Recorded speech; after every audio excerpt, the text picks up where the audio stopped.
અમદાવાદ તમને બોલાવ્યા તો આવી જાય. તમે કેમ આવ્યા? 2 દિવસ પછી આવવાના હતા ને? 2 દિવસ જવાનું. હે? 2 દિવસ જવાનું હતું. એટલે જઈને પાછું આવવાનું હતું. જવાનું ને આવવાનું એમ? હા, બસ એવું.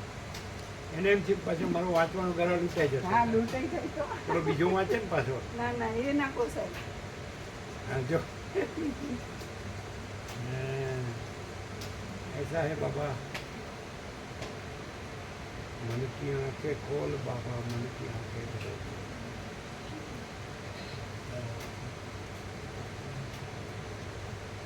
अच्छा बाबा, अच्छा.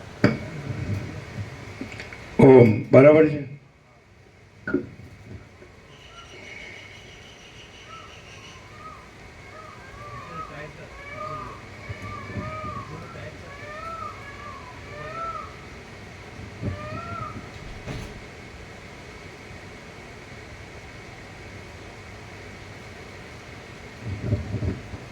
परम चिदाकाश, परम ज्योति, अखंड ज्योति, अनंत, पूर्ण, परम चिदाकाश, परम शांति, स्वयं सिद्ध, स्वयं प्रकाश, स्वयं पूर्ण, स्वस्वरूप, यही सब कुछ है. इसके सिवा कुछ नहीं है. शून्यभास, अनंत कोटि, महाकल्पो है ही नहीं. वशिष्ठ राम निर्वाण उत्तरार्थ राउंड 38मो राउंड.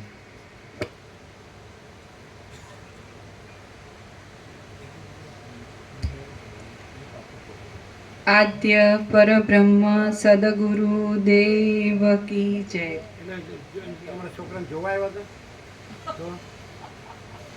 ઓમ શ્રી પરમાત્મને નમઃ.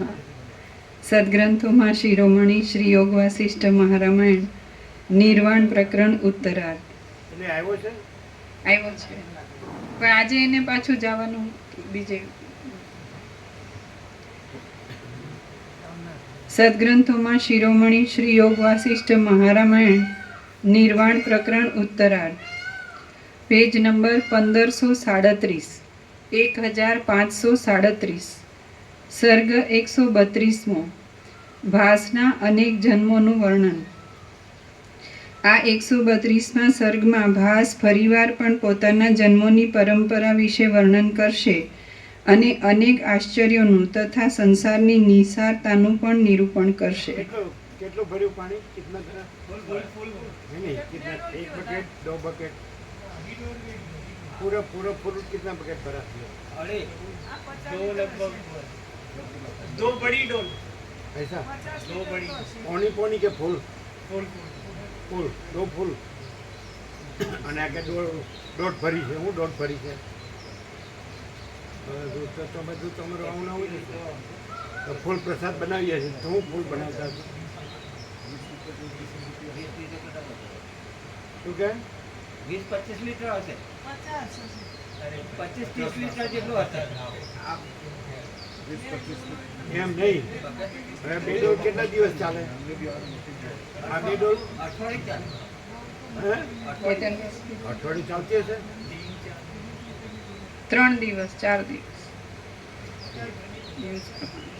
કેટલા? अभी कितने दिन चलेगा? 4 दिन चलेगा. આગળ લેવલ બતાવો. આપણા ગ્લાસમાં લેવલ બતાવો.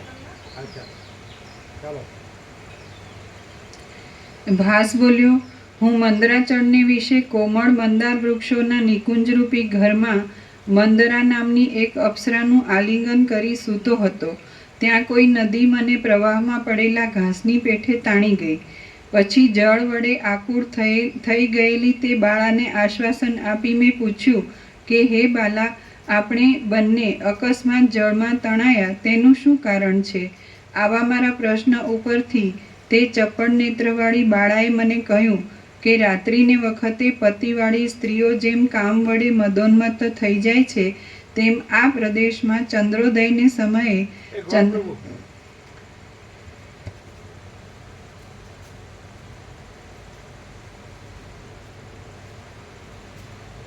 તારી ઉપરની કોપર બંધ છે તો આમ જમણી બાજુ વાળી જાય. તેમ આ પ્રદેશમાં ચંદ્રોદયને સમયે ચંદ્રકાંત મણિઓની શિલાઓ વડે વ્યાપ્ત પર્વતના શિખરોમાંથી ઉત્પન્ન થયેલી આ નદીઓ જળ વડે વૃદ્ધિને પ્રાપ્ત થઈ જાય છે. પરંતુ આપના સમાગમથી ઉત્પન્ન થયેલા રસના આવેશને લીધે હું આ વાત ભૂલી ગઈ હતી. તે અપ્સરાએ આ પ્રમાણે કહ્યું. પછી મેં જેમ આ બાજુ ખસી ગયું છે આમ, કારણ કે એટલે અમને પવન ન આવે. આમ આમ જો અહીંયા રાઉન્ડ જે કર્યું છે ને, નીચે જુઓ, નીચે એ રાઉન્ડ આમ જવું જોઈએ, આમ આમ. આને ખબર નથી પડતી એ નહીં. આ પૈડું છે ને, આ પૈડું આને ખ્યાલ નથી આવતો. આ પૈડું આમ છે, આ બાજુનું પૈડું, આ બાજુનું આ એ જો એ જે રાઉન્ડ કર્યું છે એમાં લઈ લો. હા, આ રાઉન્ડમાંથી નીકળી ગયું એટલે એનું એક્ઝેક્ટ નથી બધું. ચારે રાઉન્ડમાં હોવો જોઈએ. હા, પછી જોઈ લો, ચારે જોઈ લો. જરા કે આગુ પાછું હોય તો એક્ઝેક્ટ ફોકસ ન કરે. જો આવી ગયા. આ જો એ હા ચૂલું હું હશે આ હે માંડુકીયા ઉપનિષદ એ શું હશે ચીલું? કઈ અકસ્માત એવું ડેલી સર્વિસ. હવે બધા રાઉન્ડમાં છે. આ બાર હતું થોડું, આ બરાબર થઈ ગયું. ये राउंड में एग्जैक्ट 4 हो रहना चाहिए, नहीं तो हमको फोकस नहीं होगा. बराबर હતું બરાબર. તમારું બંધ કરી. હા, એ અપ્સરાએ આ પ્રમાણે કહ્યું. પછી મેં જેમ ગંગાજીના કનકમય કમળમાં રહેલી કોઈ પક્ષીણી પોતાના સહચર ભમરાને સાથે લઈ અને શું કહેવાય, કાકતાલીય કહેવાય કે અકસ્માત કહેવાય કે શું કહેવાય? આમ ડેલી આ જ ટાઈમે 24 કલાકમાં એક જ વાર આ જ ટાઈમે એને શું કહેવાય? અકસ્માત કહેવાય, કાકતાલીય કહેવાય, શું કહેવાય? આ જેને જ્યોતિષ આવડતું હોય ને એ કહી શકે. જ્યોતિષ આવડે છે?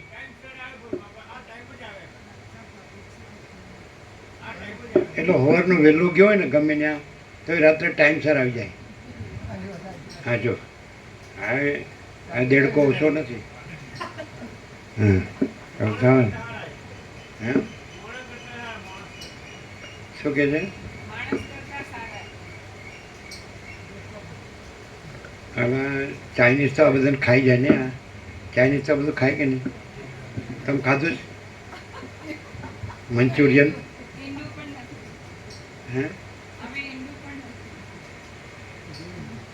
એ તો અત્યારે તો બધા સાચું હરિશ્ચંદ્રના અવતાર થઈ ગયેલા, બધા સાચું બોલે.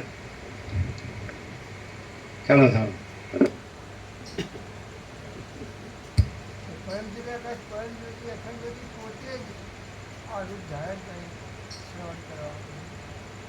એટલે જો આને કર્યું પરમચિત જગત પરમચિત જગત જુદી રૂપ ધારણ કરે. અમે પોતે જ પરબ્રહ્મ અખંડ સચ્ચિદાનંદ નામ રહિત છીએ. અમે પોતે જ પરબ્રહ્મ અખંડ સચ્ચિદાનંદ રૂપ રહિત છીએ. એકે બાકી નથી 17માં. બોલો.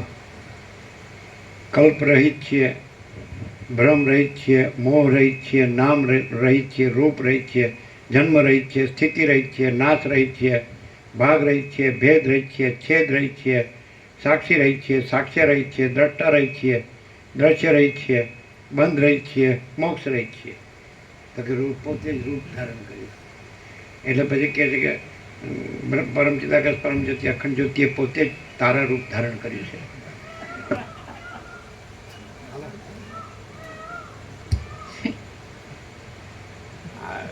વેદાંત બ્રહ્માંડ તો એવું જબરું છે ને, હાથ જોડે. પેલા દેડકા ઉપરથી પછી તારા ઉપર જવાય ને, એકાદ દ્રષ્ટાંત આપવું પડે. હા હા હા હા ચાલો હું હસો છું કર્માતા નથી. એટલે આટલા વર્ષો થયા તમે તમારે કાંઈ પકડવાનું નથી, કાંઈ છોડવાનું નથી. શું કરવાનું છે? What you have to do? તમારે કાંઈ પકડવાનું જો પછી નથી આવ્યું હા અત્યારે અમે કાંઈ કરતા જ નહીં, કાંઈ થતું નથી ને શું કરે? જેમ બોલે એમ સમજાશે નહીં પાછું. અમે બે શબ્દો બોલ્યા ને અમે તો કાંઈ કરતા જ નહીં અને કાંઈ થતું નથી ને શું કરે? એટલે અમે થતું હતું કેવું કરી નાખત એમ, એટલે નિરાશાનો શબ્દ છે તો ન આવડે.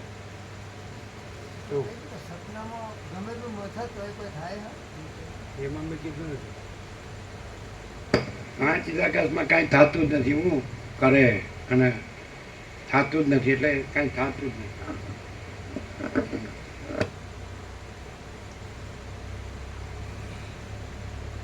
અને જેમ માને છે કે હું કરું છું તો એને ખબર પડતી નથી કાંઈ થતું નથી, એમાં હેરાન થાય છે. અને કાંઈ થતું નથી ખબર પડે ને તો પરમ શાંતિ રહે.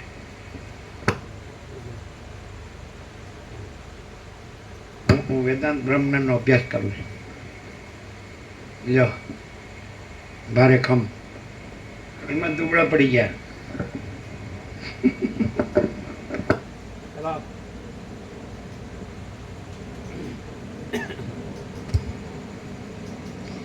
પછી મેં જેમ ગંગાજીના કનકમય કમળમાં રહેલી કોઈ પક્ષીણી પોતાના સહચર ભમરાને સાથે લઈ આકાશમાં ઉડે તેમ તે મને સાથે લઈ આકાશમાં ઉડે. માણસ આખી જિંદગી કામી રહે અને પછી આખી જિંદગી સ્તુતિ કર્યા કરે. નહીં સ્વાત્મા રામો વિષય મૃગ તૃષ્ણા ભ્રમયતી. કેવું સરસ લાગે, રાગમાં ગાય બરોબર.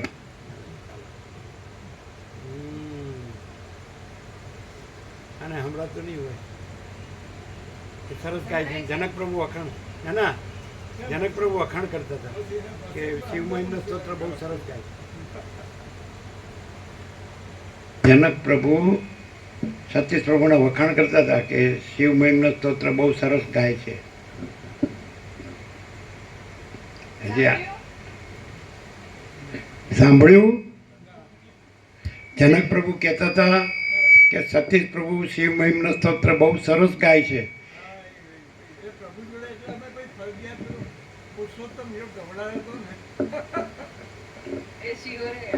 અમે તો પુરુષોત્તમ રહીને પુરુષોત્તમ યોગ ગાયો હતો અને તો અમે આખી જિંદગી ખાલી જગ્યા પૂરો રહીને નહીં સ્વાત્મા રામો વિષય મૃગ તૃષ્ણા ભ્રમયતી. શું રહીને?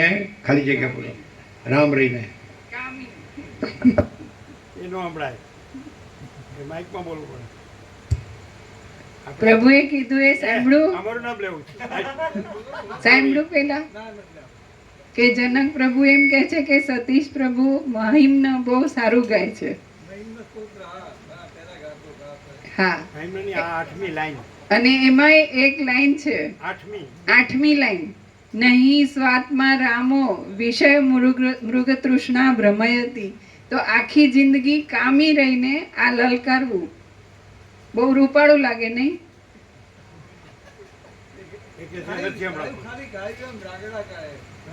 ખાલી ગાયું રાગડા કાઢ્યા. અને અમે પુરુષોત્તમ રહીને પુરુષોત્તમ યોગ ગાયો અને પ્રભુએ પુરુષોત્તમ રહીને પુરુષોત્તમ યોગ ગાયો હતો. બેઠા છે એટલે આ કરવી પડે.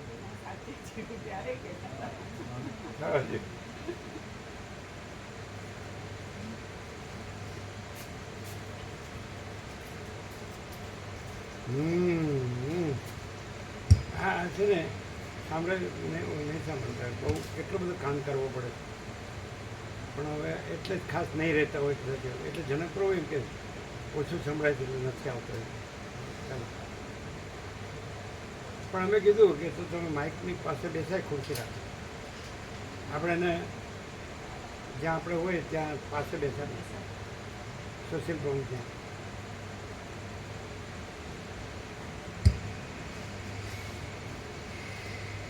પછી મેં જેમ ગંગાજીના કનકમય કમળમાં રહેલી કોઈ પક્ષીણી પોતાના સહચર ભમરાને સાથે લઈ આકાશમાં ઉડે તેમ તે મને સાથે લઈ આકાશમાં ઉડી ગઈ હતી. હવે હું એ નદીના જળ વડે ક્લેશને પ્રાપ્ત થઈ ગયો હતો અને મેં કાદવ વિનાના નિર્મળ મંદરાચળ પર્વતના શિખરની અંદર 7 વર્ષ સુધી નિવાસ કર્યો હતો. વળી મેં કોઈ જન્માંતરમાં નક્ષત્ર ચક્રથી રહિત એવું કોઈ બીજું જ જગત દીઠું હતું. તેની અંદર એકબીજાનો ઉત્તરોત્તર આશ્રય કરી રહેલા એક જ જાતિના મનુષ્યો ભરપૂર રીતે ભર્યા હતા. એ મનુષ્યો પોતે સ્વયં પ્રકાશ હતા, તેથી તેમને બીજા પ્રકાશની કશી અપેક્ષા રહેતી ન હતી. તે જગતની અંદર દિશાઓના વિભાગ ન હતા, દિવસોની પણ કલ્પના ન હતી, શાસ્ત્રો કે વેદવાદો પણ ન હતા અને દૈત્ય આદિનો કે દેવ આદિનો પણ કશો ભેદ ન હતો. એવું એ જગત હતું અને તે પોતાની મેળે જ પોતાના તેજથી જ પ્રકાશી નીકળતું હતું. વળી કોઈ બીજા જન્મમાં વિદ્યાધરોના તથા દેવતાઓના વિહાર કરવાના વિમાનોના આશ્રયરૂપ સમુદ્રની નજીક આવેલા અને આકાશને અડકી રહેલા પર્વતોની તળેટીના કદંબ વૃક્ષવાળા જળમય પ્રદેશમાં હું અમર સોમ નામનો વિદ્યાધર થયો અને ત્યાં 14 વર્ષ સુધી તપસ્વી બન્યો હતો. પછી અગ્નિના વરદાનના પ્રભાવથી હું જગતમાં ચારે બાજુ પ્રસરી રહેલી અવિદ્યાનો અંત જોવાની ઈચ્છાથી પૃથ્વીમાંથી અનંત આકાશમાં ઉડ્યો. તે આકાશ પવનના વેગમાં વહેનારા, તેમાં જ નિવાસ કરનારા તથા ઉત્તમ જાતના અનેક ઘોડાવાળા તેમજ મેઘોના જેવા યુક્ત દેહવાળા અનેક મનુષ્યોથી વ્યાપ્ત હતું. વળી તે આકાશ હાથીઓ, હરિણો, સિંહો, વૃક્ષો, વેલો, મૃગો, પર્વતો, સર્પો અને પક્ષીઓથી ભરેલું હતું. તે આકાશમાં ઉડી હું ગરુડજીની પેઠે વેગે આગળ ચાલવા લાગ્યો.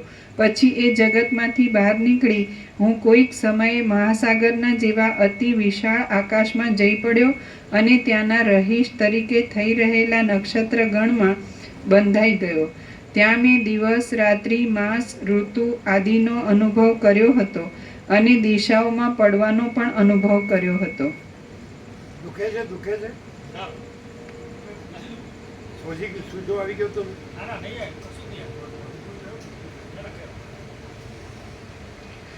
આકાશની અંદર ફરવું એ જ મારો મુખ્ય વ્યાપાર હતો. બધા લાગી ગયા.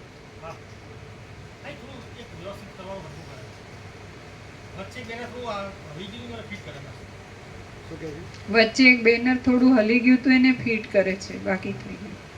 પેજ નંબર 1538 જમણી બાજુ ઉપર. આકાશની અંદર ફરવું એ જ મારો મુખ્ય. પ્રસાદ બનાવવામાં કોઈ હશે જ નહીં. આજ તો પ્રસાદ બનાવવામાં કોઈ નહીં હોય. ગોવાપુરમાં કોણે બનાવ્યું? કોઈ છે જ નહીં.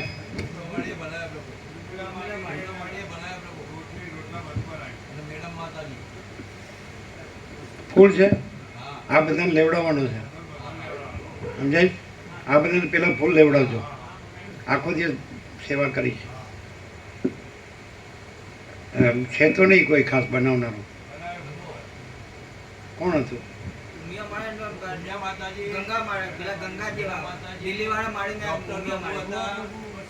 એ તો 2 જ જણ છે.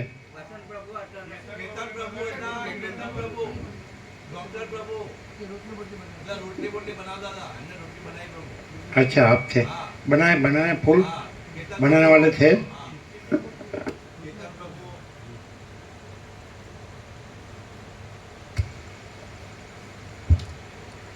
આકાશની અંદર ફરવું એ જ મારો મુખ્ય વ્યાપાર હતો અને હું ઘણો સમય ફરવાથી થાકી ગયો હતો. મારા હૃદયની અંદર આવી નિદ્રાએ આશ્રય કર્યો અને હું પણ બીજા પ્રાણીઓની પેઠે જ નિદ્રાવશ થઈ ગયો. આમ હું સ્વપ્નરૂપી જાગ્રત અવસ્થાને પ્રાપ્ત થઈ ગયો અને તેમાં પોતાના આત્માની અંદર જ આ સર્વ જગતને દેખતો હતો. ત્યાં સ્વપ્નની અંદર પણ મને દિશાઓના અંતે તો જગત, દેવતાઓ અને મંદરાચળ આદિ દ્રશ્ય જોવાની ચપળતા રહી હતી. આથી પ્રચંડપણે વાયા કરતા પવનથી કંપાયમાન થઈ રહેલી લતાથી ચપળ થઈ ગયેલા પક્ષીની પેઠે હું ચપળ થઈ ગયો. સંકલ્પ વડે ખડી થઈ ગયેલી તથા દ્રશ્યનું પરિણામ સૂચવતી જગતરૂપી ગુફાઓમાં પાછો ફરીવાર પણ ફરવા લાગ્યો. જ્યાં સુધી મારી ચક્ષુ ઇન્દ્રિયનો વિષય દ્રશ્ય ફેલાઈ રહેલો હતો અને જ્યાં સુધી મને ચાલ્યા કરવાની આશા હતી ત્યાં સુધી હું ક્ષણ માત્રમાં જ ચાલ્યો જતો હતો.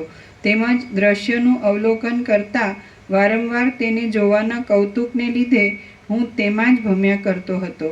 એવી રીતે દ્રશ્ય અને અદૃશ્ય તથા ગમ્ય અને અગમ્ય પ્રદેશોનું વેગ વડે ઉલ્લંઘન કરતાં મારા અનેક વર્ષો ચાલ્યા ગયા. પરંતુ દ્રશ્યરૂપી અવિદ્યા સાવ મિથ્યા છે, છતાં અજ્ઞાનને લીધે હૃદયમાં રૂઢ થઈ રહેલી છે.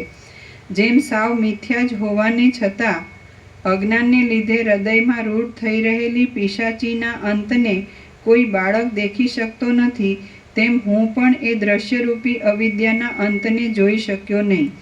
આ કશું સત્ય નથી એવા વિચારથી સિદ્ધ થયેલા અનુભવની અંદર હું સ્થિર થઈ રહ્યો હતો, છતાં હું તે વિષયને જોતો એટલે મને થતું કે આ સત્ય છે. આમ અનાદિકાળના દ્વૈત સંબંધી સત્યતાના સંસ્કારને લીધે મિથ્યા દ્રષ્ટિ પ્રબળપણે રૂઢ થઈને રહી હતી તે નિવૃત્ત થતી ન હતી. જોકે હું વિચાર વડે વિષય સંબંધી સત્યતાની ભ્રાંતિને નિવૃત્ત કરતો હતો, છતાં પ્રતિક્ષણ પ્રાપ્ત થનારા અનેક સુખ દુઃખો વડે, દેશકાળના ભેદો વડે અને પ્રિય અપ્રિય વસ્તુના સમાગમ વડે તે ભ્રાંતિનો નદીના જળની પેઠે નવી નવી રીતે આવિર્ભાવ અને તિરોભાવ થતો હતો. મને યાદ આવે છે કે પ્રચંડ પવનના જેવા વેગવાળું તથા માલ તમાલ અને બોરસલી તાલ હોય તો તમાલ અને બોરસલી વગેરે વૃક્ષોથી અનુપમ એવું એક અતિ ઊંચું શિખર મેં જોયું હતું. તે સૂર્ય આદિથી રહિત હતું, છતાં પોતાની કાંતિ વડે જ પ્રકાશી રહ્યું હતું. પર્વત વગેરે સ્થાવર પદાર્થો તથા બીજા જંગમ પદાર્થો સાથેનું આ જગત તો તેના એક ભાગમાં સમાઈ રહ્યું હતું. અધિષ્ઠાન ચૈતન્યરૂપી એ શિખર એકાંતમાં વિહાર કરનાર તત્વજ્ઞ પુરુષોને જ મનોહર દેખાય છે. તે સ્વતંત્ર છે, એક છે, અપરિક્ષય છે અને વિકારની શંકાથી રહિત છે. અધિષ્ઠાન ચૈતન્યરૂપી એ શિખર એકાંતમાં વિહાર કરનાર તત્વજ્ઞ પુરુષોને જ મનોહર દેખાય છે. તે સ્વતંત્ર છે, એક છે, અપરિક્ષય છે અને વિકારની શંકાથી રહિત છે. કોઈ ઠેકાણે સુંદર શબ્દ છે આમાં લખી અપરિક્ષય, અપરિચ્છિન્ન હોય, અપરિક્ષય ક્ષય ન થઈ શકે એવું અવિનાશી. બરાબર. કોઈ ઠેકાણે સુંદર બ્રહ્મવેત્તાઓની મંડળીરૂપી જગતમાં તે મારા જોવામાં આવ્યું હતું. તેની આગળ હિરણ્યગર્ભની લક્ષ્મીની પણ તુલના થઈ શકે એમ નથી. શ્રી યોગ વાસિષ્ઠ મહારામાયણમાં નિર્વાણ પ્રકરણના ઉત્તરાર્ધનો ભાસવાર્ણિત સ્વજન્મ પરંપરા નામનો સર્ગ 132મો સમાપ્ત. સર્ગ 133મો સ્વર્ગમાંથી શબનું પડવું. આ 133મા સર્ગમાં કોઈ જગતમાં પોતે જે અતિ આશ્ચર્ય જોયું તે વિશે ભાસ વર્ણન કરશે અને આકાશમાંથી 7 દ્વીપો જેવડું મોટું શબ પડશે તે વિશે કહેવામાં આવશે. વિપશ્ચિત રાજા બોલ્યો, હે મહારાજ, આ જગતથી જુદા જ કોઈ બીજા અપૂર્વ જગતની અંદર મેં અતિ આશ્ચર્ય જોયું હતું. હવે હું તે તમને કહીશ, તમે તે સાંભળો. એ આશ્ચર્ય બ્રહ્મ હત્યા આદિ મહાપાપના ફળરૂપ રૌરવ આદિ નરકના વૃત્તાંતની દશા જેવું અતિ બીભત્સ છે. છતાં અવિદ્યા વડે અંધ થયેલા મેં તે અગ્નિના વરદાનના પ્રભાવથી અનુભવ્યું હતું. તમારાથી મનુષ્ય જાતિથી ન જઈ શકાય એવા કોઈ આકાશની અંદર એક જગત છે. તેમાં પણ સૂર્ય તથા ચંદ્ર આદિની મહાદેદીપ્યમાન કાંતિ વડે વિચિત્ર સૃષ્ટિ રહેલી છે.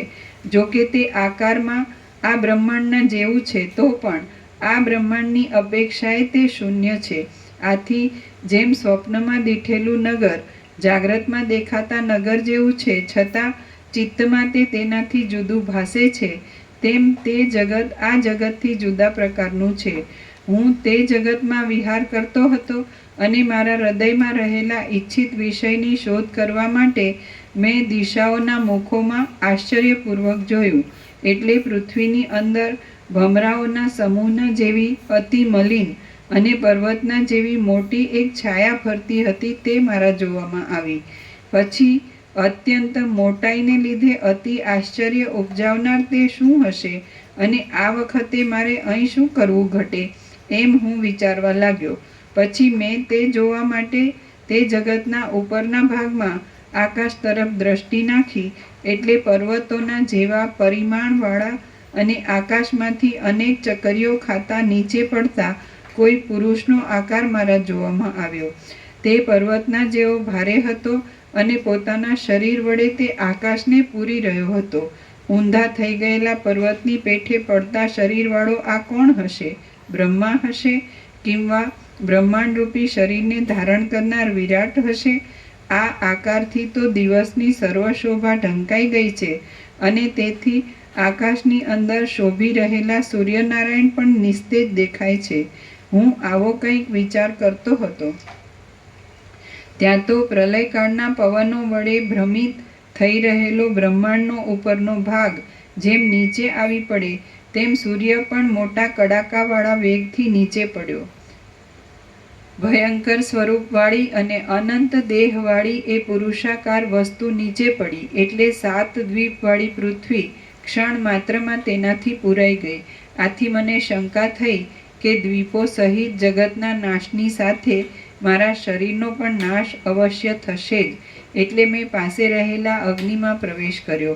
મારા સેંકડો જન્મોથી જેમને મેં પૂજ્યા હતા તે ભગવાન અગ્નિએ પોતાના દેહને ચંદ્રમા જેવો શીતળ કરીને મને કહ્યું કે તારે કંઈ ભય રાખવો નહીં. મેં અગ્નિદેવને પ્રાર્થના કરી, હે દેવ, તમારો જય થાઓ. તમે અમારા પરમ શરણરૂપ છો. હે મહારાજ, આ અકાળે પ્રલય આવી લાગ્યો છે, માટે આપ મારી રક્ષા કરો. મારી આ પ્રાર્થનાથી અગ્નિએ મને ફરીવાર કહ્યું, તું કશો ભય રાખીશ નહીં. હે નિષ્પાપ રાજા, ઉઠ અને અહીં આવ. આપણે બંને મારા અગ્નિલોકમાં જઈએ. એમ કહી ભગવાન અગ્નિએ મને શુકરૂપ પોતાના વાહનની પીઠ ઉપર બેસાડ્યો. પછી આકાશમાંથી પડેલા એ શબના દેહના એક ભાગમાં અમે છિદ્ર કરી આકાશમાં ચાલ્યા ગયા. હવે આકાશમાં જઈને મેં તે ભયાનક આકૃતિ જોઈ. તે આકૃતિ આકાશમાં પડીને મોટા ઉત્પાતને ઉત્પન્ન કરતી હતી અને ભય ઉપજાવતી હતી. એ મોટું શબ વેગથી નીચે પડ્યું એટલે સમુદ્રો, પર્વતો, વનો, શહેરો અને જંગલોના સમૂહો સાથે પૃથ્વી કંપવા લાગી. ત્યારે નદીઓના પ્રવાહ રોકાઈ જવાથી તેના 2 વહેણ ચાલવા લાગ્યા. એ વહ્યા જતા જળે મનુષ્ય આદિ પ્રાણીઓથી ખોદીને ન થઈ શકે એવા ભયંકર ઊંડા ખાડાઓ કરી દીધા. ત્યારે પૃથ્વી ગર્જના કરવા લાગી. પૂર્વ દિશા, ઉત્તર દિશા, દક્ષિણ દિશા અને પશ્ચિમ દિશા તથા પર્વતો અને પ્રાણીઓ સહિત આખું જગત પ્રલયકાળના સંભ્રમથી ભયભીત બની ગયું અને ઊંચે સ્વરે ગડગડાટ કરવા લાગ્યું. તે શબ કડાકા સાથે વેગથી પડ્યું હતું. તેને ઝીલવાથી સર્વ દિશાઓના અંતો ગાજી રહ્યા અને શબ્દાયમાન થઈ રહેલી પૃથ્વીમાં મોટો કડકડાટ થઈ રહ્યો. ત્યારે આકાશમાં પણ ગરુડોના સમૂહના ભય વડે થયેલા સંચારની પેઠે મહાપ્રચંડ અને બીજા શબ્દોને ઢાંકી દેનારો મોટો ઘોંઘાટ થઈ રહ્યો હતો. પર્વતોની ગુફાઓને દ્રઢપણે ફાડી નાખવાથી ત્યાં કડકડાટનો ધ્વનિ ઉત્પન્ન થતો હતો અને અત્યંત ભય ઉપજાવતો હતો.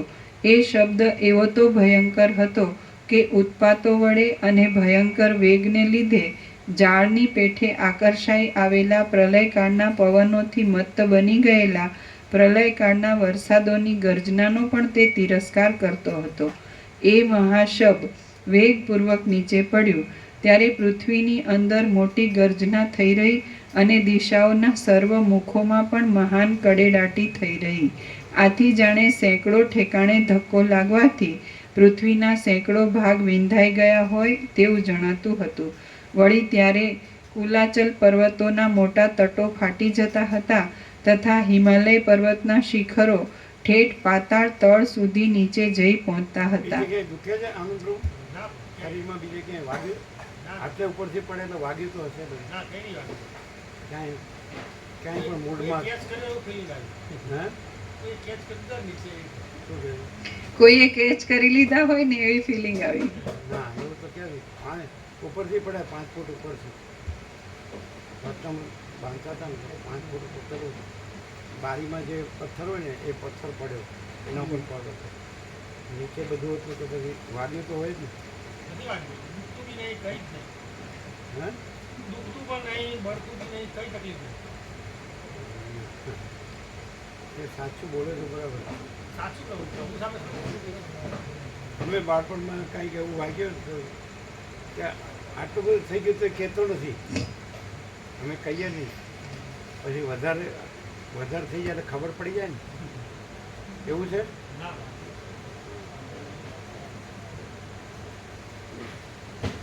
5 ફૂટ અધરથી પડે ને પેલો પથ્થર જ પડ્યો બારીમાં પથ્થર નાખ્યો હોય ને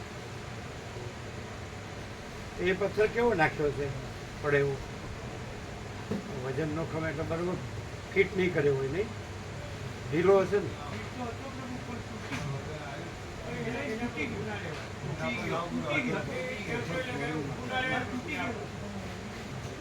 આપણે નીકળે તો ફિટ કર્યો હોય તો નીકળે નહીં ફિટ કર્યો હોય ને ફિટ નહીં હોય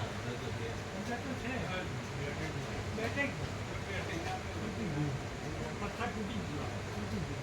હે? પથ્થર તૂટી ગયો. પથ્થર તૂટી ગયું હા ચાલો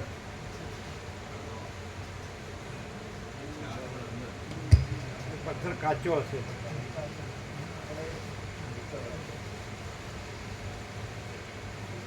એ મહાશબ વેગપૂર્વક નીચે પડ્યું ત્યારે પૃથ્વીની અંદર મોટી ગર્જના થઈ રહી અને દિશાઓના સર્વ મુખોમાં પણ મહાન કડેડાટી થઈ રહી. આથી જાણે સેંકડો ઠેકાણે ધક્કો લાગવાથી પૃથ્વીના સેંકડો ભાગ વિંધાઈ ગયા હોય તેવું જણાતું હતું. વળી ત્યારે કુલાચલ પર્વતોના મોટા તટો ફાટી જતા હતા તથા હિમાલય પર્વતના શિખરો ઠેઠ પાતાળ તળ સુધી નીચે જઈ પહોંચતા હતા. મેરુ પર્વતની શિલાના જેવા આકારવાળું તે શબ નીચે પડ્યું ત્યારે પર્વતોના શિખરોના ચૂરે ચૂરા થઈ ગયા અને પૃથ્વી પણ ફાટી ગઈ. ત્યારે સમુદ્રો ક્ષોભને પ્રાપ્ત થઈ ગયા, પર્વતો જમીનદોષ થઈ ગયા, સર્વ પ્રાણીઓ પીડાવા લાગ્યા અને પ્રલયની વાટ જોનાર રુદ્રગણો ક્રીડા કરવા લાગ્યા. ત્યારે સૂર્ય પૃથ્વી ઉપર નીચે આવી પડ્યો, દ્વીપોના માર્ગો ઢંકાઈ ગયા, પર્વતોનો ઘાણ વળી ગયો અને આખા દેશની પૃથ્વી ખેદાન મેદાન થઈ ગઈ. આકાશચારી દેવતાઓ તે શબનો આકાર જોતા માનવા લાગ્યા કે આ તો જાણે બીજો પૃથ્વીલોક નીચે આવી પડતો હોય, બીજું અર્ધ બ્રહ્માંડ નીચે પડતું હોય, અથવા તો જાણે આકાશ જ મૂર્તિધારી બની નીચે પડતું હોય એવું લાગે છે. પછી હું તે તરફ જોવા લાગ્યો તો એ માંસમય પર્વતનું એક અંગ પણ 7 દ્વીપવાળી પૃથ્વીમાં સમાતું ન હતું. એ જોઈ મેં પ્રસન્ન થયેલા ભગવાન અગ્નિદેવને પૂછ્યું કે હે મહારાજ, આ શું? આકાશમાંથી આ માંસમય દેહ શી રીતે પડ્યો? તેમ તેની સાથે સૂર્ય પણ કેમ નીચે પડ્યો? અને આ પડેલું માંસમય શબ પર્વતો, વનો અને સમુદ્રો સાથેની આ પૃથ્વીની અંદર કેમ સમાતું નથી? અગ્નિદેવ બોલ્યા, હે પુત્ર, તું એક ક્ષણભર ઉતાવળ છોડી દે, એટલામાં આ સર્વ ઉત્પાત નિશેષપણે શાંત થઈ જશે. ત્યાર પછી હું તને એ વિશે કહીશ. અગ્નિદેવ એ પ્રમાણે કહેતા હતા તેટલામાં દિશાઓમાંથી એ બ્રહ્માંડમાં વસનારા આકાશચારી દેવતાઓ ત્યાં આવ્યા. તેમના સર્વ વસ્ત્ર, આભૂષણ, પુષ્પ આદિ કેવળ દિવ્ય જ હતા. તેમાં સિદ્ધો, સાધ્યો, અપ્સરાઓ, દૈત્યો, ગંધર્વો, નાગો, કિન્નરો, ઋષિઓ, યક્ષો, પિતૃઓ, માતાઓ અને બીજા દેવતાઓ હતા. પછી તે દેવો ભક્તિપૂર્વક મસ્તકને અને શરીરને નમ્ર રાખીને શરણાગતની રક્ષા કરનારી સર્વેશ્વરી દેવી કાળરાત્રિની સ્તુતિ કરવા લાગ્યા. દેવતાઓ બોલ્યા, જે દેવી મહાપ્રલયને વિશે સંહાર પામેલા બ્રહ્માના મોટા પિંગલ જટામંડપને પોતાના ખટવાંગના ઉપરના ભાગમાં બાંધે છે, જે પોતાના વક્ષસ્થળમાં દૈત્યોની ખોપરીઓની માળાને ધારણ કરે છે, જે સંહારને પ્રાપ્ત થયેલા ગરુડની પાંખોનો મુકુટ બનાવે છે, જે સર્વ જીવોને ગળી જઈ પર્વતો, પ્રાણીઓ અને ભૂગોળ સહિત જગતનું ગલન કરી જાય છે, છતાં નિર્દોષ અને નિષ્કલંક છે, તે શુદ્ધ ચિન્માત્ર રૂપ અને અમારા પર અનુગ્રહ કરવા માટે જ અવતાર ધરનારા દેવી, પાલન યોગ્ય એવા અમારી સદાકાળ રક્ષા કરો. સર્ગ 133મો સમાપ્ત. સર્ગ 134મો. દેવીના શરીરનું વર્ણન. આ 134મા સર્ગમાં ત્યાં આવિર્ભાવને પ્રાપ્ત થયેલા દેવીના શરીરનું વર્ણન આવશે અને તેણે રક્તનું પાન કર્યા પછી તેના ગણો રુધિર, માંસ આદિ ખાશે તેનું પણ વર્ણન આવશે. વિપશ્ચિત રાજા બોલ્યો, આમ દેવતાઓ દેવીની સ્તુતિ કરતા હતા તેટલામાં મેં એ નીચે પડેલા પુરુષની આકૃતિ તરફ જોયું તો તેણે આખા ભૂલોકને ઢાંકી દીધો હતો અને તે શબરૂપ મારા જોવામાં આવ્યો. જેણે 7 દ્વીપવાળી પૃથ્વીને ઢાંકી દીધી હતી તે તો આખી પૃથ્વીમાં ન સમાનાર તે શબના પેટનો ભાગ હતો. તે ભાગ એક મોટા પર્વતના જેવો હતો અને તે જ માત્ર મારા જોવામાં પણ આવ્યો હતો. અગ્નિએ મને કહ્યું કે તેના હાથ, સાથળ અને મસ્તક અનંત છે. તે લોકાલોક પર્વતની પણ પેલી પાર પહોંચેલ છે અને તે મનુષ્યોનો વિષય નથી. આકાશચારી દેવતાઓએ આદરપૂર્વક દેવીની સ્તુતિ કરી એટલે તે દેવી પોતે આકાશમાંથી પ્રગટ થયા. તે રુધિર રહિત સાવ શુષ્ક દેખાતા હતા અને પ્રેતોના સમૂહથી વ્યાપ્ત હતા. માતાઓનું મંડળ તેમને લાડ લડાવતું હતું.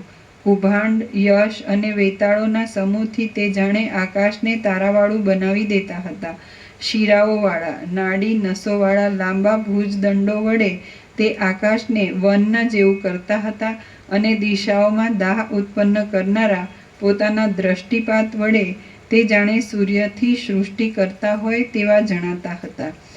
દીપી નીકળતા નાના પ્રકારના આયુધોના આકારો વડે તે ઝણઝણાટનો અવાજ ઉત્પન્ન કરતા હતા અને જાણે આકાશની અંદર પક્ષીઓના સમૂહના સેંકડો ટુકડા કરતા હોય તેવા દેખાતા હતા. તેમના દેહમાંથી જ્વાળાઓ નીકળતી હતી.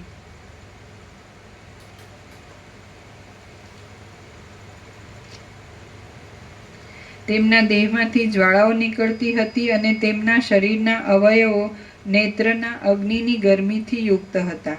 આથી તે લાંબા વાંસોના વનોના જેવી કરોડો યોજન સુધી ફેલાઈ રહેલી કાંતિને ચારે બાજુ વિખેરતા હતા.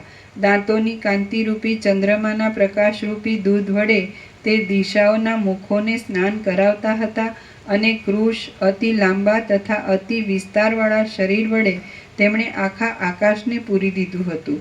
કશો પણ આધાર અને આશ્રય ન હોવાથી તે સંધ્યાકાળના વિસ્તારવાળા વાદળાની પંક્તિના જેવા દેખાતા હતા.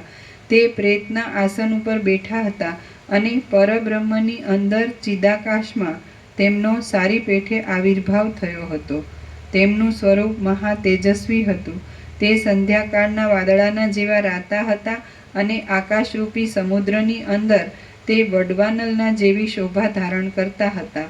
શબો વડે, શબોના અવયવો વડે તેમજ મુસળ, ભાલા, તોમર, મુદગર, ઉલુખલ, ખાંડણીઓ, હલ અને આસન વડે ચંચળ થઈ રહેલી માળાઓને તે ચારે બાજુ વિખેરી દેતા હતા.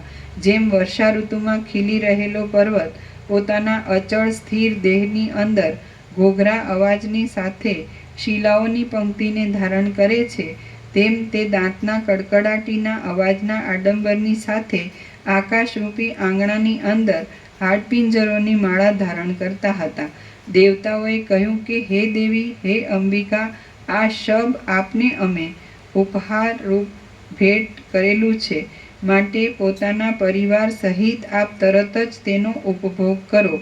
દેવતાઓના સમૂહે આ પ્રમાણે પ્રાર્થના વચન કહ્યા એટલે દેવી પોતે સર્વની પ્રાણ શક્તિરૂપ હોવાથી પ્રાણવાયુ વડે તે શબમાંથી રુધિરરૂપી ક્ષારનું વિના પ્રયાસે આકર્ષણ કરવા માંડ્યા. જેમ સંધ્યાકાળના મેઘોનો સમૂહ મેરુ પર્વતની ગુફામાં પ્રવેશ કરે છે તેમ પ્રાણ વડે આકર્ષણ કરાતું તે શબનું રુધિર દેવી ભગવતીના મુખમાં પ્રવેશ કરવા લાગ્યું.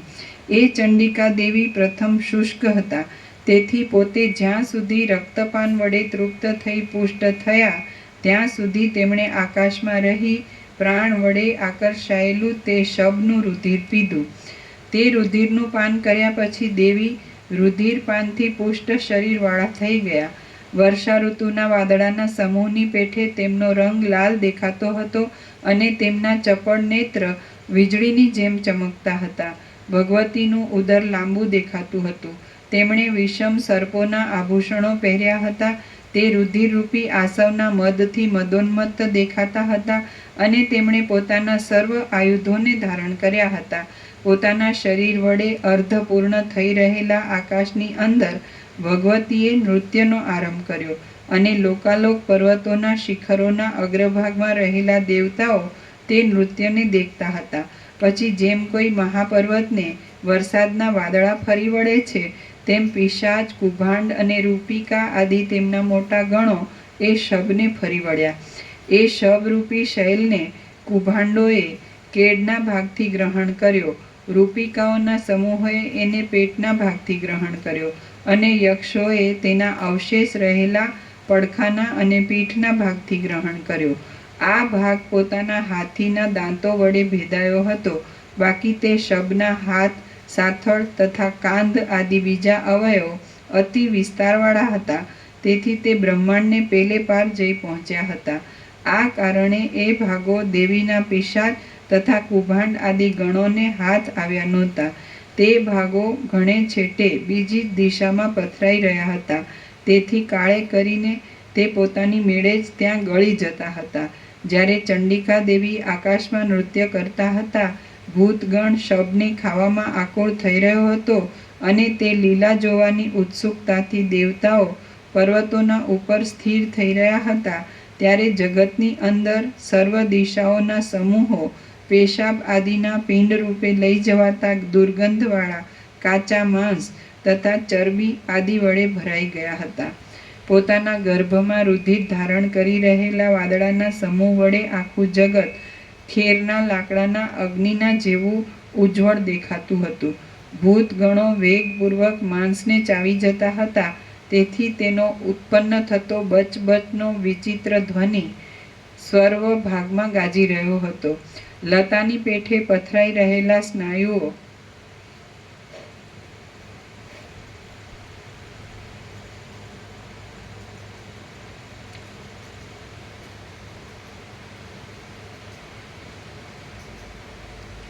લતાની પેઠે પથરાઈ રહેલા સ્નાયુઓ અને અસ્થિઓ ભાંગી પડતા હતા. તેથી આકાશની અંદર તેની કડકડાટીનો અવાજ પ્રસરી જતો હતો. ભૂતોનું પરસ્પર અથડાવું થતાં અને જુદું પડવું થતાં તેમાંથી એક મહાભયાનક અવાજ પેદા થતો હતો. હિમાલય અને વિંધ્યાચળ પર્વતના જેવા હાડકાના પર્વતથી સર્વ ભાગ વીંટળાઈ રહ્યો હતો. દેવીના મુખમાંથી નીકળતી અગ્નિની જ્વાળા વડે પાકી ગયેલા માંસ રસથી ભૂતળ ભીંજાઈ રહ્યું હતું અને રુધિરના બિંદુઓ રૂપી ઝાકળ વડે દિશાઓનો સમૂહ સિંદૂર વર્ણનો બની ગયો હતો. ચારે બાજુ જોવા માટે ઊભા થઈ રહેલા દેવતાઓને લીધે જાણે દિશાઓની અંદર ગઢ બાંધેલો હોય એવું દેખાતું હતું અને સાતે દ્વીપોની ભૂમિ રુધિર વડે એક મહાસાગરના જેવી ભરપૂર થઈ ગઈ હતી. પૃથ્વીમાં પેસી જવાના અને અસ્થિ આદિ વડે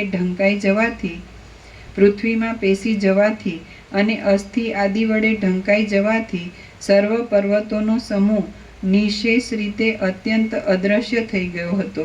રુધિરની કાંતિ વડે રંગાયેલા વાદળાના સમૂહો વડે દિશાઓ રૂપી સ્ત્રીઓ જાણે રાતા વસ્ત્રો વડે ઢંકાઈ રહી હોય એવો ભાવ જણાતો હતો. ગોળ અને ચપળ હાથની અંદર ફરક્યા કરતા દેવીના તથા તેમના ગણોના આયુધો વડે આકાશ ઢંકાઈ રહ્યું હતું. ગામડા, નગરો અને દેશોની યાદગીરીનું નામ નિશાન પણ ત્યાં જણાતું ન હતું. સર્વ સ્થાવર જંગમ પદાર્થોનું રૂપ ત્યાં અત્યંત અસંભવિત હોય એમ ભાસતું હતું અને ભેગા થયેલા કુભાંડ, રૂપિકા આદિ દેવીના ગણોનો જ એક અનંત સમાજ ત્યાં ભેગો થયો હતો. પિશાચોથી આડા આવડા લઈ જવાયેલા આંતરડાના તંતુઓ વડે જાણે ત્રૈલોક્ય બ્રહ્માંડના ઉદરનું માપ કરતું હોય તેમ જણાતું હતું. તે આંતરડાના તંતુઓ નૃત્ય કરવામાં તત્પર થઈ રહેલા ભૂતોના ગણોના હાથના અભિનય કરવાના આકાશરૂપી પક્ષીઓના બંધન માટે જાણે જાળ પાથરી દીધી હોય તેવો ભાવ બતાવતા હતા અને આકાશની અંદર બીજી જ સૃષ્ટિ રચવામાં પરાયણ થઈ રહેલા બ્રહ્માના જાણે પરિમાણ સૂત્ર માપવાની દોરી હોય તેવા જણાતા હતા. વળી તેઓ ઠેઠ પૃથ્વીથી માંડી સૂર્યમાર્ગ સુધી નીચે અને ઉપર 10 દિશાઓરૂપી નિકુંજની નીચે પથરાઈ રહ્યા હતા. પ્રથમથી જ વિદ્યમાન પૃથ્વીની પીઠની અંદર રુધિર પથરાઈ રહ્યું હતું. તેથી જગત એક મહાસાગરના જેવું થઈ રહ્યું હતું. વળી એ જગત પ્રાપ્ત થયેલા ઉત્પાત વડે પીડાયેલું હતું. આ જોઈને 7 દ્વીપોને અંતે આવેલા તથા શબના કુત્સિત અવયવો વડે ન દબાયેલા એવા લોકાલોક પર્વતના શિખરના ભાગમાં રહેલા દેવતાઓ અત્યંત ખેદ પામ્યા. રામ બોલ્યા, હે મહારાજ, તે શબના અતિ લાંબા અવયવો ઠેઠ બ્રહ્માંડની પણ બહાર પહોંચી ગયા હતા, તો તેણે લોકાલોક પર્વતને કેમ ઢાંકી દીધો નહીં? વસિષ્ઠ બોલ્યા, હે રામચંદ્રજી, એ શબનું ઉદર 7 દ્વીપના મધ્યમાં રહ્યું હતું.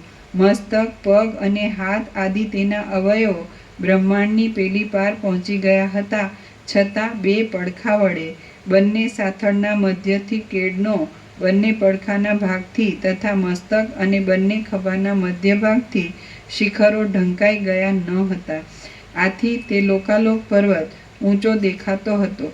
તાપને લીધે જળ વગરના થઈ રહેલા ધોળા વાદળાની પેઠે સ્વચ્છ નિર્મળ કાંતિવાળા દેવતાઓ મેરુ પર્વતના શિખરો ઉપર બેઠેલા જણાતા હતા. ફેલાયેલ અવયવવાળા તથા નીચે મોઢે પડેલા તે શબને જ્યારે ભૂતોનો સમૂહ ભક્ષી રહ્યો ત્યારે માતાઓ નૃત્ય કરતી હતી.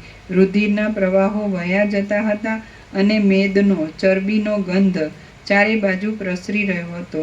ત્યારે દુઃખિત થઈ ગયેલા સૌ દેવતાઓ નીચે પ્રમાણે વિચાર કરવા લાગ્યા. અહો, ખરેખર કષ્ટની વાત છે કે પૃથ્વી ક્યાં ચાલી ગઈ, સમુદ્રો ક્યાં જતા રહ્યા, મનુષ્યોના સમાજ ક્યાં ગયા, પર્વતો પણ ક્યાં જતા રહ્યા. કષ્ટની વાત છે કે લોકોત્તર ચંદન, મંદાર અને કદમના વન વડે સુશોભિત એવો અને પુષ્પોના મંડપ સમો તે મલયાચળ ક્યાં જતો રહ્યો. વિશાળ એવી હિમાલયની તે ભૂમિઓ ઊંચી, અતિશય સ્વચ્છ અને ગોર હતી. રુધિરે જાણે તેની અંદર રહેલા ગૌરપણા ઉપર ક્રોધ કર્યો હોય અને તેમનો પરાભવ કરવા માટે તેણે તેને પોતાના જેવા રક્તવર્ણ કાદવરૂપ બનાવી દીધી હોય તેમ જણાય છે. જેની સુશોભિત શાખા ઠેઠ બ્રહ્મલોક પર્યંત જઈ પહોંચી હતી, તે ક્રૌંચ દ્વીપની અંદર ક્રૌંચ પર્વતમાં રહેલો મોટો કલ્પદ્રુમ પણ ચૂરે ચૂરો થઈ ગયો.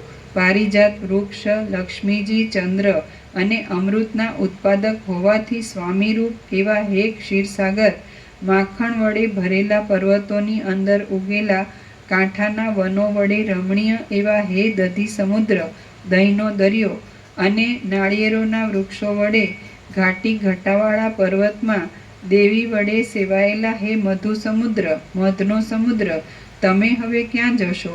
વળી તમારી અંદર રહેલી જે સ્ફટિક આદિ શિલાઓ દેવાંગનાઓને અને દિશાઓને દર્પણરૂપી થતી હતી, તે પણ હવે ક્યાં જશે?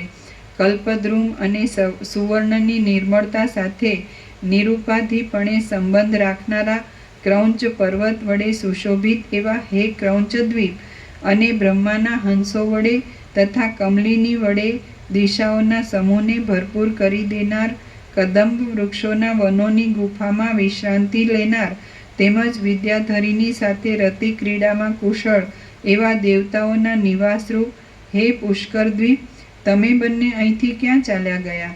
મીઠા સમુદ્રના તીવ્ર તાપને નિવૃત્ત કરનારા તથા પુષ્પો વડે ઢંકાઈ રહેલી પૃથ્વીને પવિત્ર કરનારા વનોનું, ગોમેધ દ્વીપનું, ત્યાંના કલ્પવૃક્ષનું, ત્યાંની સુવર્ણ લતાઓનું, તેથી સુંદર લાગતી ગુફાઓનું, કલ્પવૃક્ષોના વનો વડે ઢંકાઈ રહેલા તથા તેના પુષ્પો વડે ધોળા થઈ રહેલા શાકદ્વીપના પર્વતોનું, શાકદ્વીપનું અને તેના કલ્પવૃક્ષનું, એમ 9 પદાર્થોનું સ્મરણ કરતા સ્વર્ગ સુખને ઉત્પન્ન કરનારા પુણ્યનો ઉદય થાય છે.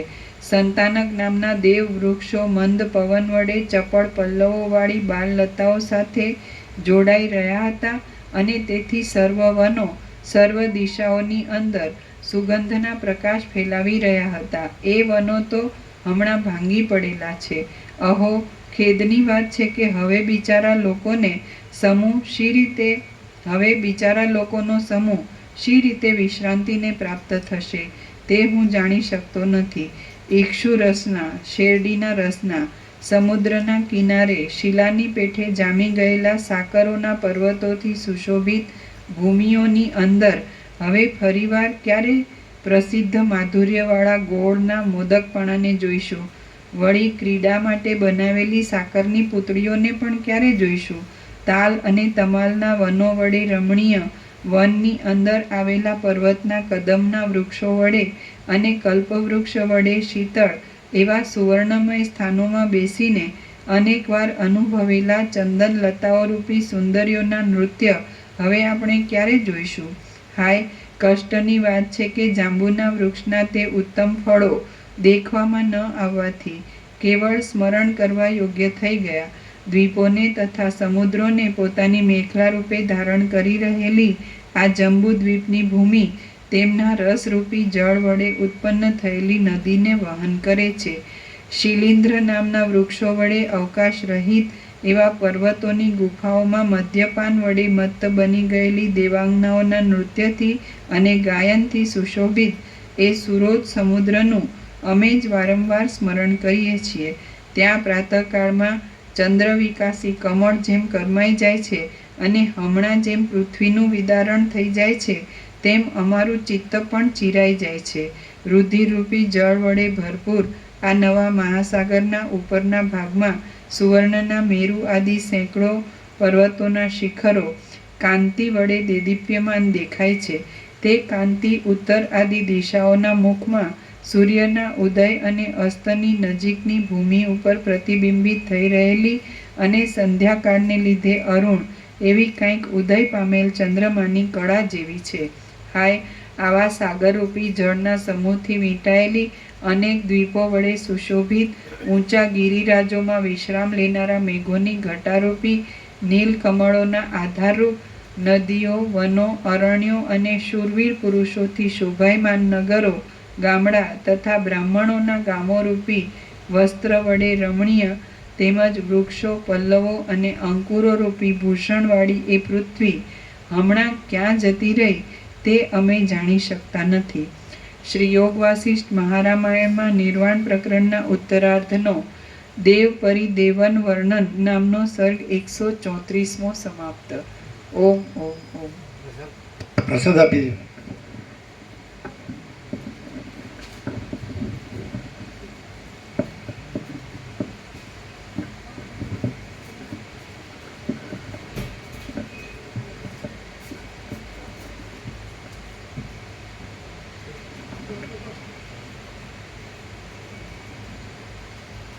ક્યાંથી લાવ્યા છું?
હમણાં આણંદ 2-3 દિવસ ચાલવાની ડૉક્ટરે ના પાડી, એટલે રેસ્ટ લેજો.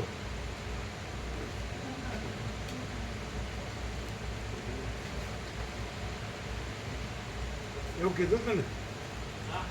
2-3 દિવસ એટલે પગને રેસ્ટ આપજો.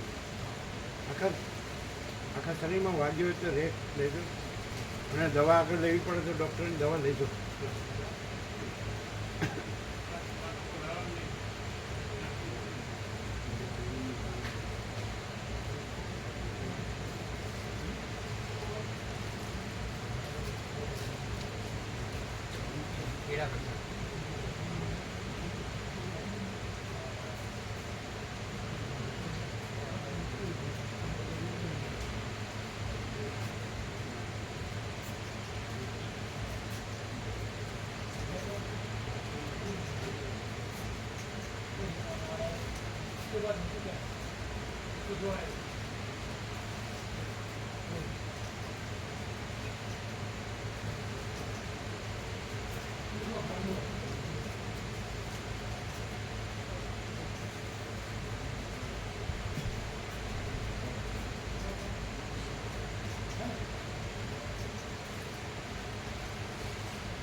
બગડી તો નથી ને? બગડી ગયું છે.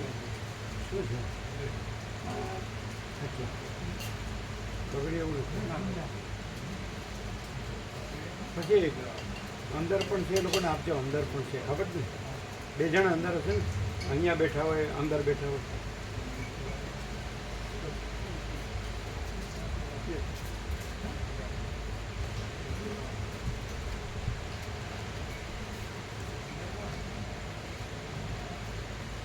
પછી હર્ષદ બહુ અંદર ને અહીંયા બેઠા બધાને આપો છો ને? હા, હા, હા.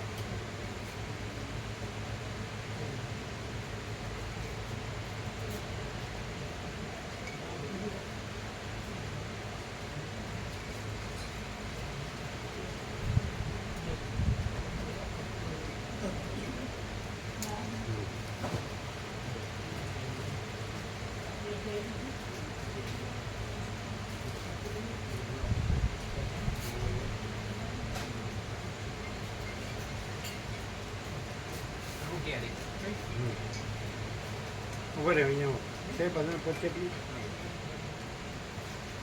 આપી દો.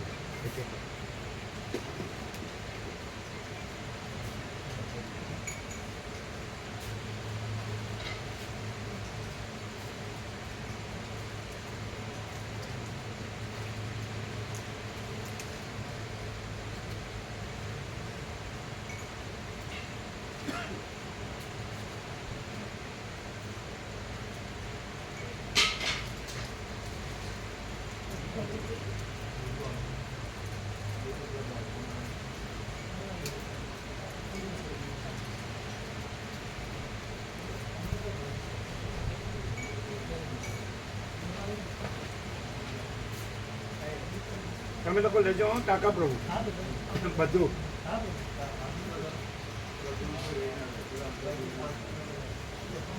આપો આપો. ત્યાં આનું મૂકજો હો. ત્યાં આનામાં મૂકજો. તમે બધું લેજો કાકા પ્રભુ.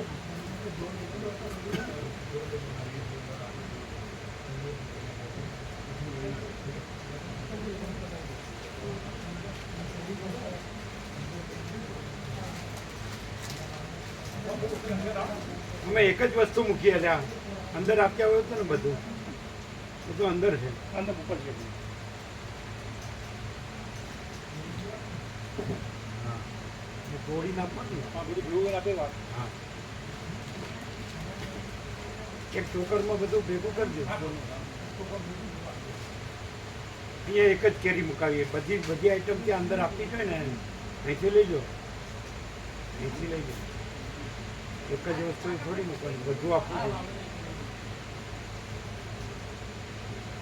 એ લઈને પાછું મૂકી દો ને, એ પાછું મૂકી દો અને બધું જ આપવાનું. ત્યાં બધું આપવાનું અંદર.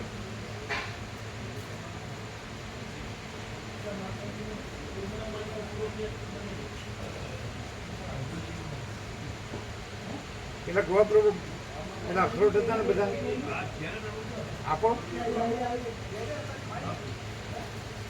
બધાને આપો.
બધું ખોલ નાખી દઉં બધું ખોલી નાખજો ફૂલ આપો.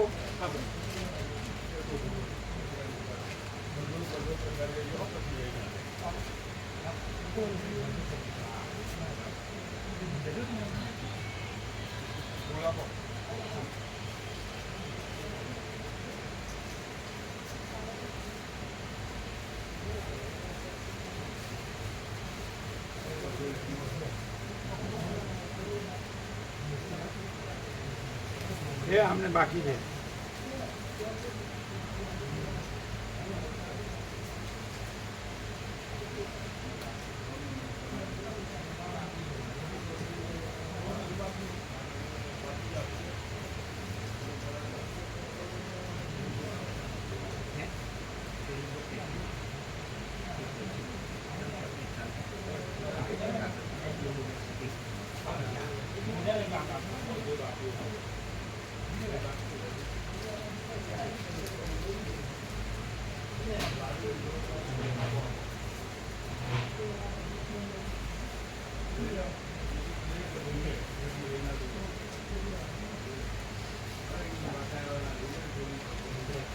આ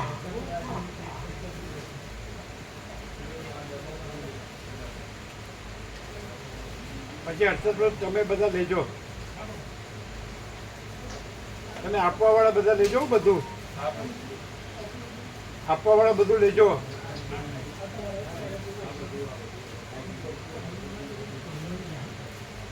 તમે આપવા વાળા બધું લેજો. પછી અંદર માનવ પૂર્ણમાં હોય એને આપજો બધું.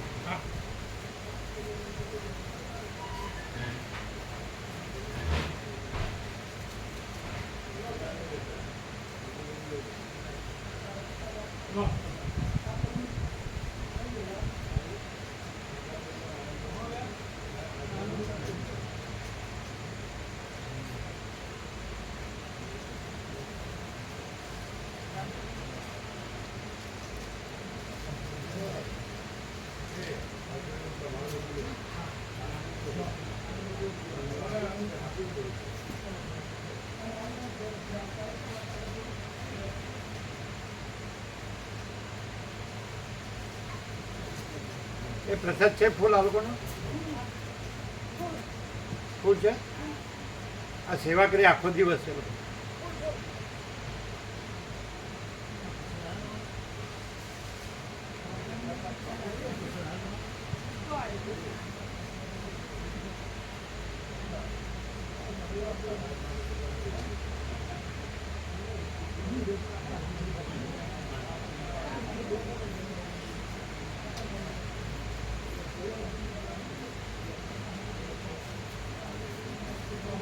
ये उठाना 3 जना उठाना पड़ेगा, पानी फुल भरा है, 2-3 जन उठाना पड़ेगा.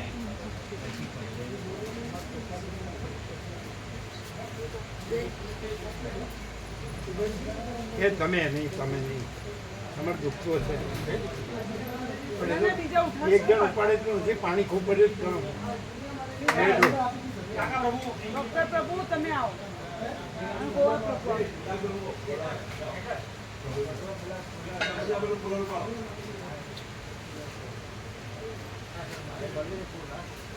ત્રણ જણ ઉપાડો. 2 ડોલ ભરી છે. ઉપાડો. હા હા ચિરાગ પ્રભુ ઉઠાएंगे.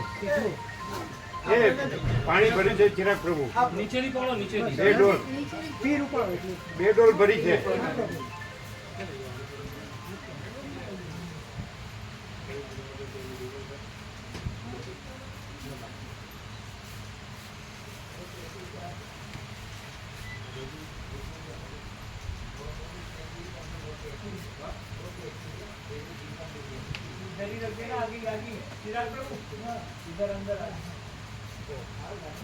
પ્રસાદ લેજો ફૂલ. આખો દિવસ સેવા કરી તો પ્રસાદ લઈને જઈશું અમે. આપણે ફૂલ લેવાનું. આપણે ફૂલ લેવાનું.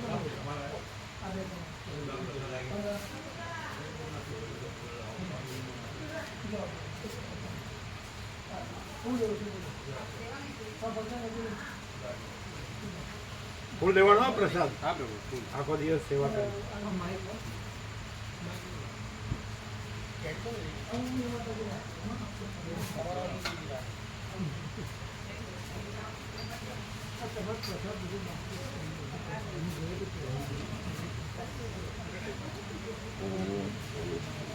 પેલું લાવીને વીછળી ખાલી કરી આખું તાજું ઠંડુ કરી દઉં. હા પ્રભુ. મૂકી દઉં. અમે રાત્રે પીએ છીએ, હા પ્રભુ. સવારે પીએ છીએ, હા પ્રભુ. એકદમ સાફ. હા. તમારે નીકળવાનું છે અત્યારે? હવે પેલા ગયા એટલે હવે સવાલ નહીં ને? હવે નથી જવાનું. તમારે કાંઈ લાવવાનું હોય તો તમારે અમે બધું આજે યાત્રાનું બધું આવી ગયું. લઈ અમે ચિરંજીવ ગોવા ગયા. શું કીધું? ના એ તો આઈપીએલમાં જોડે ટીમની જોડે જોડે ગયા. તમે શું કહેતા હતા? અમે પ્રભુ માટે થોડું પણ જુદું પાડીને લાવીએ થોડું. અમારા માટે હા, શું? 2-3 વસ્તુ નાની નાની છે અમે લાવીએ. કાલ સવારે લેતા આવશું દિવસ. હમણાં તો બધી સુગર ખૂબ ફૂલ આવી એટલે બધું આપી દીધું. એવું છે. બધું લેવાનું નથી. આવડી લાવ્યા પાછા. પ્રસાદ નથી લાવ્યા, તો વસ્તુ જ છે. એક છે ને અમે સૌથી મેક્સિમમ આ વખતે સુગર સૌથી વધુ આવે. પાણીનું જે માટલું મૂકવા માટે ઠંડક થાય, ગંગાજળ પીવા માટે. તમે પહેલા નંબરમાં જ છો. આ પહેલા અમે રાખીશું સરવાઈને. હં, તો એ અમે ક્યાં બધું રાખીએ? અમે અમારી પાસે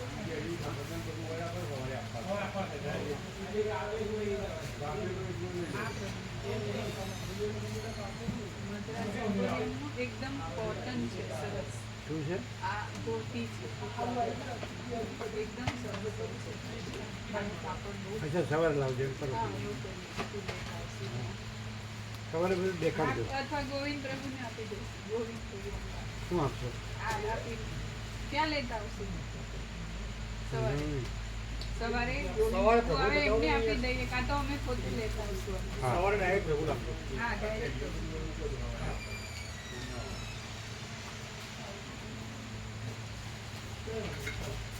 અને ગંગાજળ અમે અમારી પાસે સાચવીને રાખીશું, માટલી નાની અને ડોલમાં મૂકીને, એટલે પ્રભુને જોઈએ એ વખતે શીતળ મળે. બધાને ફૂલ આપજો. આ આખો દિવસ સેવા કરી છે. પછી અમે આવીએ એટલે કે છે કે તમે આવો ત્યારે જ ઓછું હોય. આવીએ.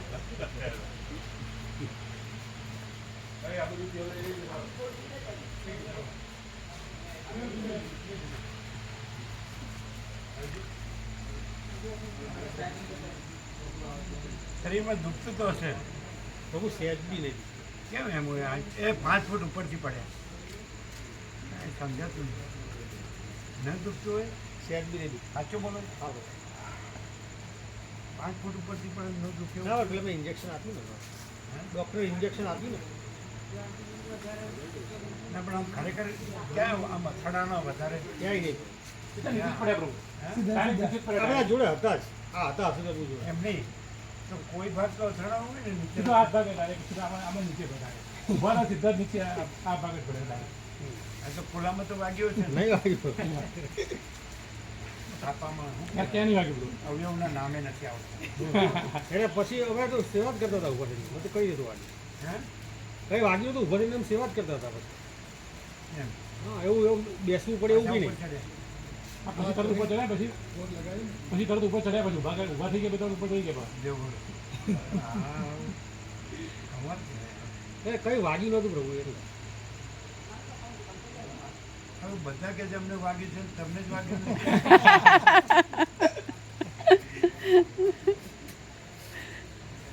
સારું કહેવાય. ચલો પ્રસાદ આપો બધાને. ચલો અમે આવીએ. તમે સેવા કરી એટલે ફૂલ પ્રસાદ દે આખો દિવસ. તમારી સેવામાં તમે 4 જ હતા, બીજું કોઈ આવ્યું જ નહીં નહીં? બી પ્રભુ હતા ને બિપિન પ્રભુ કેતન પ્રભુ હતા. કેતન પ્રભુ બિપિન પ્રભુ હતા. એમ ચાલો.